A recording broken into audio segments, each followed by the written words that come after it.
नेता प्रतिपक्ष राहुल गांधी की तरफ से क्या कहा गया, सुनिए क्या स्पीकर के पास गए हम एंड हमने कहा कि देखिए हम स्टूडेंट इशू पे डिस्कस करना चाहते हैं और स्पीकर ने हमें कहा कि डिस्कशन के लिए उन्हें सरकार से पूछना है। मतलब आप समझिए, speaker is telling us that to debate in parliament he has to take permission from the government. He is openly telling us that. ठीक है, देखिए इशू स्टूडेंट्स की है, यूथ के फ्यूचर की है, और ये जो किया जा रहा है, लोगों को मारा जा रहा है, पीटा जा रहा है, this is completely un Indian. Modi ji has not even apologized for what has happened yesterday. Now, ये जो युवा हैं, ये एजुकेशन सिस्टम के बारे में, टेस्टिंग सिस्टम के बारे में प्रोटेस्ट कर रहे हैं। पूरा देश जानता है कि education system, testing system is broken. It has ceased to exist. Testing system has been hollowed out by termites. That is all they're saying. Nothing wrong with it.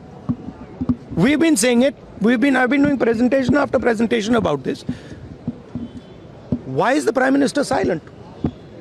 What is the reason? He should apologize to the students and he should stop this nonsense of police people thrashing students. This is completely wrong. Sir, उनका हवाला देते हुए किरण रिजिजू ने कहा कि आज वो NDA की बैठक में प्रधानमंत्री ने कहा कि हमने त्वरित एक्शन लिया, हमने बहुत रैपिड एक्शन लिया। We are concern, prime minister is concerned about the students and their future. Action was taken, 13 people were arrested. That has been briefed by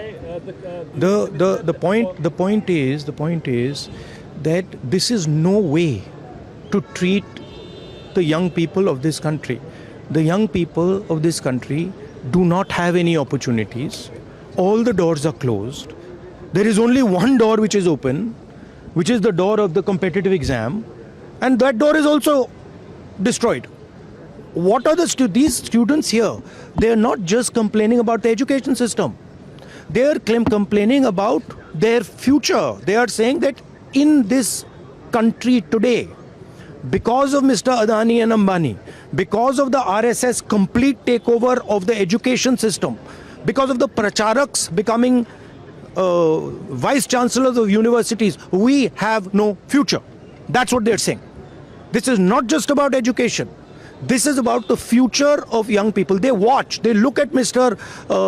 Ambani's wedding and they watch 1,000 crores being spent over there, and they have no money to open a business if they want. They have no future. That is what this is about. This is much bigger than simply education. This is the students of this country saying, in India, we have no future. We want a future. This is legitimate. There's nothing wrong with this. And instead of saying that, okay, we are going to work to improve the education system, we are going to work to fix the testing system, Prime Minister, I don't know what he's doing. So that's the story. So are you going to meet the injured students? Of course I'm going to meet the injured students. And sir, Dharmendra Pradhan के इस्तीफे से कम में आप लोग मानेंगे? This is Dharmendra Pradhan. He's an intermediary. Absolutely he should resign. But Dharmendra Pradhan hasn't beaten up these students. Home Minister has. He should resign.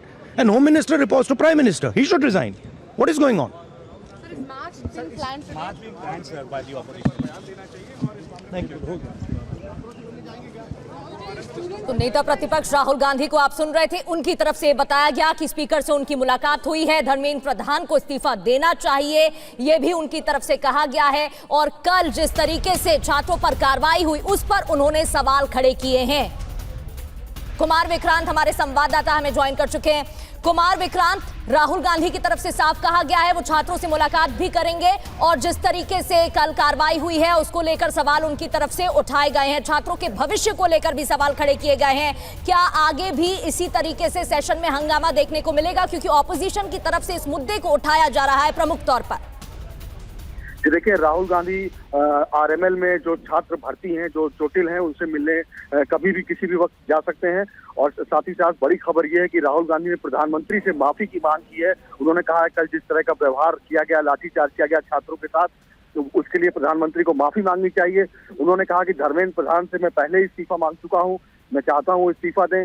लेकिन साथ ही साथ उन्होंने कहा कल की जो घटना है वो गृह मंत्रालय के अंडर में आती है, इसलिए पहली बार राहुल गांधी ने अमित शाह का भी, गृह मंत्री का भी इस्तीफा मांगा है। तो विपक्ष इस मुद्दे को लेकर लगातार सरकार पर दबाव बनाए हुए है।